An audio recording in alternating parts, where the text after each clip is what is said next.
شايف الفيديو اللي قدامك ده فيديو لعبد الله السعيد بعد المباراة، قاعد متعصب وبيزعق وبيشرح لعمر جابر قد ايه احنا كان المفروض نضغط بعد الهدف اللي جبناه في اول دقيقة.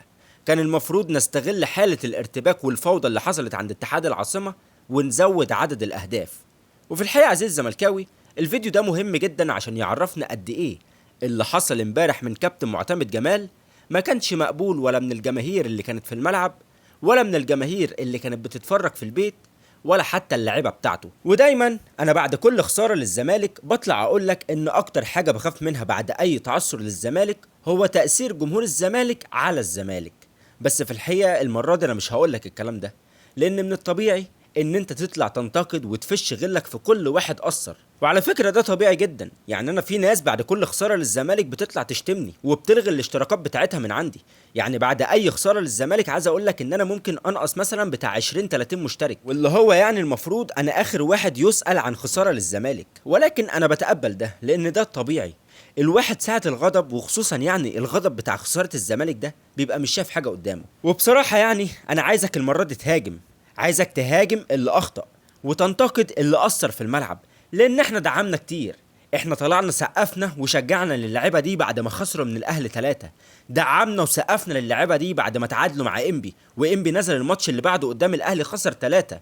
احنا دعمنا وسقفنا للعيبة دي بعد ما خسروا قدام اتحاد العاصمة في مباراة الذهاب، وهم حرفيا كان في ايدهم يجيبوا هدفين 3 من خلال الفرص اللي جات لهم. اللي اخطأ واللي اثر في الملعب واللي كان بيعمل كوارث دفاعيه كنا بننادي عليه ونقول له معلش والعب ما يهمكش، وده كان على امل يعني ان الدعم يجيب نتيجه وينزلوا يكسبوا فريق زي اتحاد العاصمه ويفرحونا بكاس الكونفدراليه اللي هي بطوله في المتناول. فاحنا كجمهور احنا عملنا كل حاجه مع اللعيبه دي، دعمناهم وشجعناهم وسقفنا لهم وطبطبنا عليهم وفاضل لنا شويه ونرضعهم.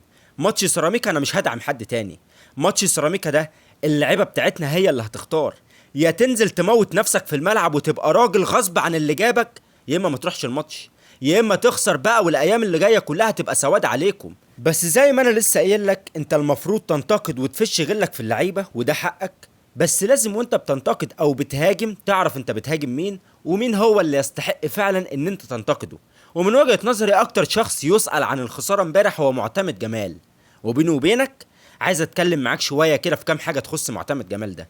انا اول يا جماعة ما شفت الصورة دي وشفت ازاي معتمد جمال واقف منكسر ومنهزم كده، عرفت ان احنا داخلين الماتش ده خسرانين اصلا من قبل ما ننزلوا الملعب.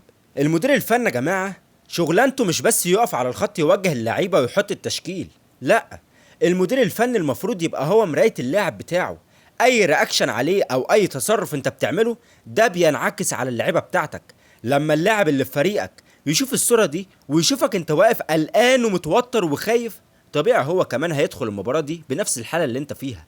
عايزك تبص كده على معتمد جمال امبارح واللعيبه بتشوف ضربات الجزاء. انا عمري في حياتي ما شفت مدير فني قاعد خايف وقلقان ومرعوب كده واللاعب بتاعه داخل يشوط ضربات جزاء.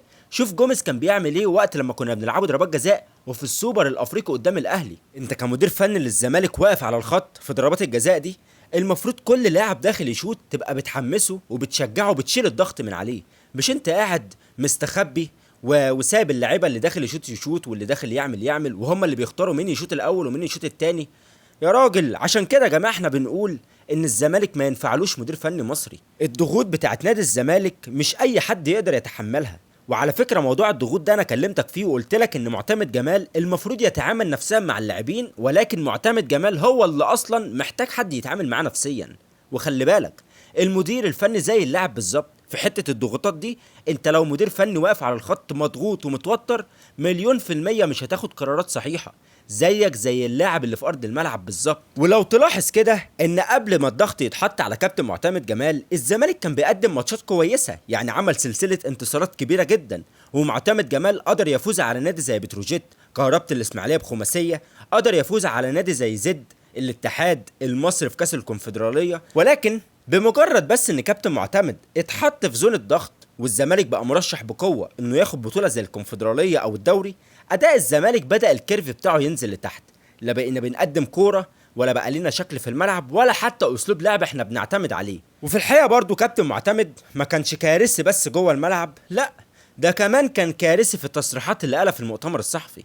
كابتن معتمد جمال بيقول ان دي العناصر اللي كانت متاحه بالنسبه له، واحنا داخلين الماتش ده ب 14 لاعب بس، وهنعمل ايه يا جماعه وغصب عني والحاجات دي كلها. طب ليه يا كابتن معتمد يا جميل يا محترم حطيت نفسك في الخانه دي؟ ليه طالما معاك 14 لاعب بس ما ضمتش لعيبه تانية؟ ما ضمتش لعيبه مثلا تبقى موجوده على الدكه زي يوسف وائل وانس وائل وامير عبد العزيز والخضري وغيرهم من اللعيبه اللي رقنا نشف من كتر ما احنا بنسال هم ليه ما بقوش موجودين في الماتشات دي، رغم ان اللعيبه دي هي اللي عدت بيك اصعب مرحله في الموسم. الخضري ده بكل تاكيد كان هيبقى افيد مليون مره من فتوح اللي ما كانش عارف يعمل باص واحد صح امبارح، وهو واحد من كباتن الفرقه. ولكن فتوح ده يصبر عليا بس انا هجيله بعد كده. واحد زي يوسف وائل ده الناس كلها كانت شايفاه ان هو مستقبل مركز الديفندر في الزمالك، وانت داخل الماتش ده من غير ديفندر صريح. وكلنا عارفين برضو ان يوسف وائل كورته احسن من محمود جهاد واحمد ربيع. احمد ربيع اللي كان موجود امبارح على الدكه وانت مش عارف تنزله وخايف تعتمد عليه عشان انت متاكد ان هو هيغرقك في نص الملعب. واحد زي محمد ابراهيم ده وهو في احسن مستوياته انت قعدته على الدكه عشان عمر جابر رجع من الاصابه. اللعيبه الشباب اللي كاد يكونوا احسن من العناصر الاساسيه بتاعتك انت حاططهم في التلاجة بدون اي سبب.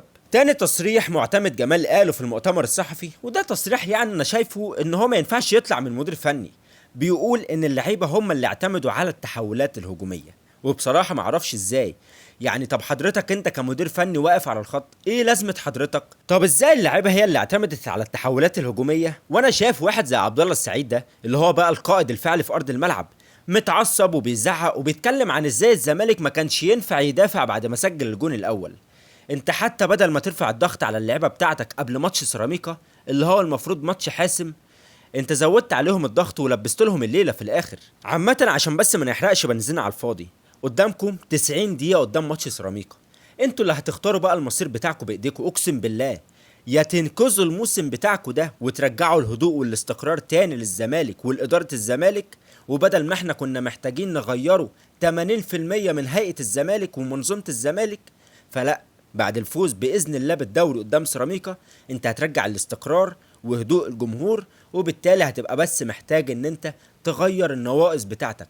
واحد زي سيف الجزيري ده يتوكل على الله، واحد زي فتوح خلاص كفايه عليه كده، زي عمر جابر، زي محمود جهاد واحمد ربيع واحمد شريف والشله الكريمه دي كلها محتاجه تتنظف من الزمالك ويجي مكانهم لعيبه مدركه او مش مدركه، اللعيبه كواليتي. انا عايز لعيبه زي واحد زي اخوان بتزيرة، واحد زي عدي الدباغ، واحد زي محمد شحاته في نص الملعب، واحد زي بنتايج، اللعيبه اللي اقدر اعتمد عليها في ماتشات مصيريه زي دي. انما واحد زي احمد شريف انا مش عارف اشاركه في ماتش الكونفدراليه ده عشان مستواه ما ينفعش. واحد زي احمد ربيع اللي هو كان بيلعب باك يمين مع البنك الاهلي وبيلعب سرد باك مع البنك الاهلي، انا مش عارف العبه امبارح عشان مستواه لا يرتقي لنهائي الكونفدراليه. يبقى لا، اللعيبه دي بصراحه يعني فلوسها اللي بتاخدها دي حرام. اللي هي بتاخد فلوس وموجوده على الدكه وانا مش عارف استفاد منها، الملايين اللي بتاخدها دي ربنا مش هيبارك لهم فيها. يعني بصراحه يعني اللي عايز يزعل يزعل واللي عايز يعمل يعمل، بس انا بقول لك كلمه حق. احمد ربيع مش عارف اشاركه وبلاعب واحد اسمه شحاته ديفندر يا راجل بالله عليك. كان معاكم مادي هشام، مع السلامه.